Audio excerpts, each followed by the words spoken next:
राधे राधे। मैं हूँ कथावाचक, एस्ट्रोलॉजर और टैरेट कार्ड रीडर। आप मुझे कांटेक्ट भी कर सकते हैं। एक बड़ी प्यारी कथा आती है। बरसाने में नया नया ब्याह हुआ था किसी का, नई नई शादी हुई थी किसी की, नई बहू आई थी। जिनके घर नई बहू आई थी, जो सास थी, वो श्री जी को निमंत्रण देना भूल गई। ब्याह में नहीं दे पाई। शादी के कामकाज में इतनी व्यस्त हो गई कि वो नहीं दे पाई निमंत्रण। शादी हो गई, तब याद आया कि अरे बड़ी भूल हो गई, श्री जी को तो निमंत्रण देना भूल गई मैं। बरसाने में ब्याह है, श्री जी आती, आशीर्वाद देती दुल्हन को, हमने उनको ही नहीं बुलाया। अब गलती हो गई, अब क्षमा मांगने जाना चाहिए। तो सास दौड़ी दौड़ी गई राधा रानी के पास कि हे किशोरी जी, क्षमा करना, मुझसे भूल हो गई, दिमाग से निकल गया। किशोरी जी बोली, अब तो आ गई, अब तो ठीक है। सास बोली, कितनी उदार हैं आप। सास बोली, पर मेरी बड़ी इच्छा है कि एक बार बहू का मुख देख करके उसको आशीर्वाद दे दे। राधा रानी बोली, ठीक है, उसको यहीं महल में लिवा लाओ। तो सास जा रही है महल में अपनी बहू को लाने के लिए, लेकिन हमारे ठाकुर जी बड़े शरारती नटखट है। सास पहुँचे उसके पहले ही घर पहुँच गए।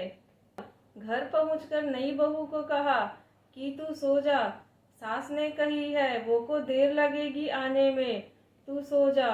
वाको सुला दियो और खुद बहू को श्रृंगार करके घूंघट निकाल के बैठ गए।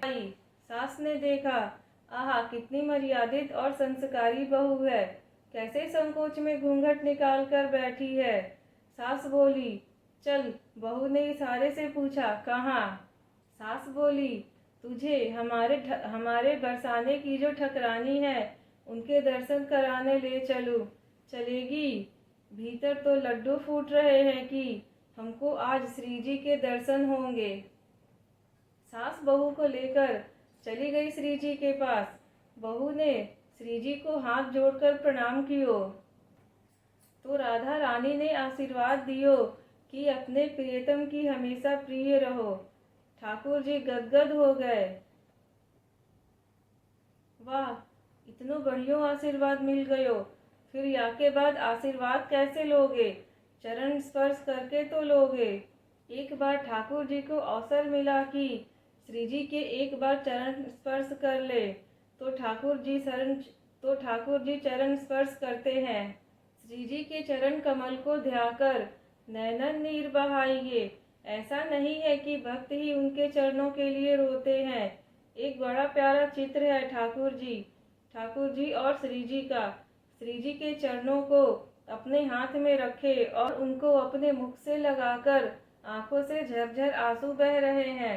राधा रानी के चरणों का अभिषेक ठाकुर जी ने अपने नेत्रों के अश्रुधार से किया।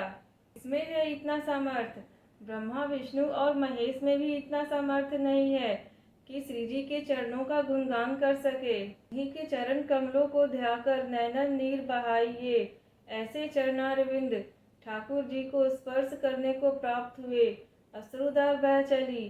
फिर श्री जी ने देखा बहू प्रणाम कर रही है।